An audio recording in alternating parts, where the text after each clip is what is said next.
Well, today I thought I'd get on and do a little disclaimer. I know the last video I did, I was wearing my t-shirt that said that faith doesn't make things easy, it makes things possible. And I kind of think I said things wrong in there because I kept saying faith makes things easy. But really there is a difference between easy and easier. And what I meant to say is faith makes things easier. Now, sometimes you're going through something and there's no hope unless you have faith. And so that's pretty easy to say, yeah, let's have faith rather than no hope. So in that aspect, faith does make things easy, but at the same time, it's not really easy always for you. It's more like it does make things easier. And so today I thought I'd get on here and just give you an example. So I'm going to be heading out to Mexico to go to a treatment center out there. Now to do that, I'll have to get a passport, and I've never had a passport. So Rob and I had to get an expedited one. And the way to do that, if you want to leave the country within a week, because usually it takes a couple weeks to get your passport, or over a week if you're trying to do something fast, but get it through the mail, and then you don't know if you can trust the mail system.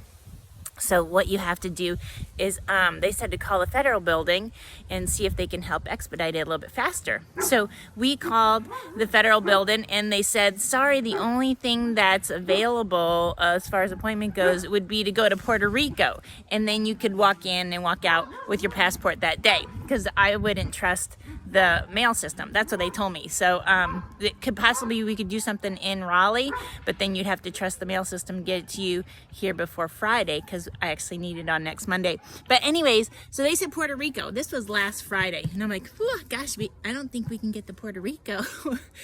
So we called our congressman's office to see if they could kind of help us get things through quicker. And so we called and explained the situation, and they said, okay, let's see if we can do the paperwork, and we'll see if we can get something in DC or Atlanta. That would be the next closest spot. So they called us and they said, okay, there's a place in Atlanta for you, and you just have to get there by 8:30 on Wednesday morning. So Rob and I got some flights, and we flew in late Tuesday night. We flew in Tuesday night.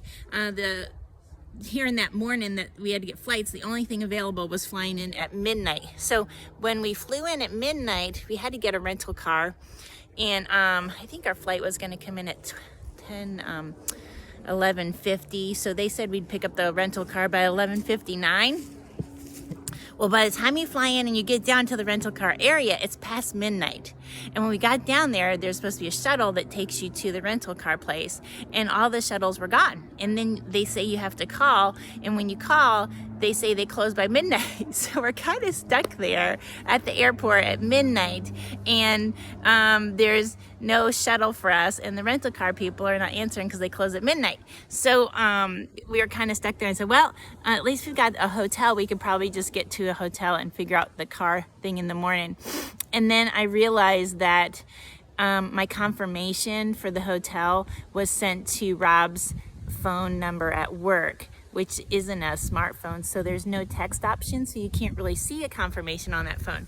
So we're standing at the airport at midnight with no rental car, and now I can't remember off the top of my head what hotel we're supposed to stay at. I kind of thought it was a Marriott, but I couldn't remember. So I just started calling all the Marriotts in the area to see if our name was on the on their books, and they're like, no, sorry, no names here.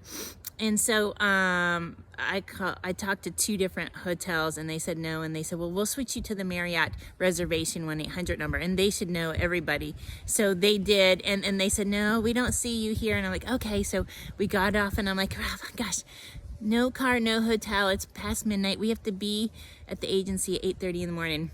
Part of me was getting just a little overwhelmed. I was tired and ready, I was just ready to just be sleeping, to be honest there. So, but this is the thing, when you have faith and you're in a situation like that, that situation isn't very easy. But you know what? It does get easier, because what we did was we put little, we just looked to God in that time. And so put a little prayer request out there across our phone, just praying if anyone's up, be praying that we figure this situation out. And what happened was I got online call. I found Priceline's number. Priceline found us, and they they ended up finding our hotel. It was a Marriott, right at the Atlanta Marriott Airport. So anyways, they found it. We got in there. Rob ended up getting us another rental car, and the Priceline said the other car thing was canceled, so there was no extra fees. And Avis jumped on board and gave us a car for the night. So we got to the hotel. By this time it's at 1:30 in the morning, and went to bed, got up at 7 to go to the agency. And when we get there, they start doing our paperwork, and they said, okay, so pick up the passports between 2 and 3 today. And we're like, 2 and 3? They didn't tell us that. So we had flights leaving Atlanta at 1:30. So here we are again in a little pickle.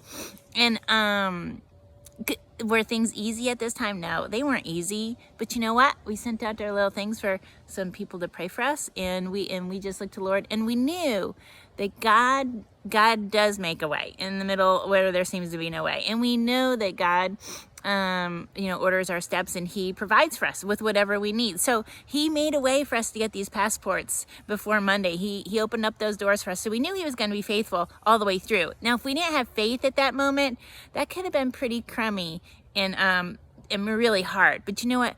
Just knowing, even in the middle of a situation that was not fun, he had us. And as we told a couple of people, you just be praying that we can switch our flights and everything would work out like that. And they're like, all right, well, now you have the whole day just to enjoy Atlanta with your hubby. So just go enjoy it, have fun, take the stress off, and do that. Now, isn't it great to have people in your life like that just surround you with encouragement in the middle of a situation that wasn't so fun? I know sometimes you can get into a situation and the people around you can be like, oh yeah, I've been in a situation like that. And before you know it, it turns into a who's been in the worst situation chat time. And it doesn't uplift you or encourage you. It just kind of makes you all just sit there thinking, man, we're all pretty bad off. So anyways, for those of you that do get in situations like this, I didn't want you to know that, surround yourself with people that are going to encourage you through it. Surround yourself with people that are going to pray you, support you through it. And when it is a situation that is tough, faith does make it easier. It does make it easier. And you know what else it does? It makes it possible. So I just wanted to throw that disclaimer out there. Faith doesn't make things easy, but it does make things easier.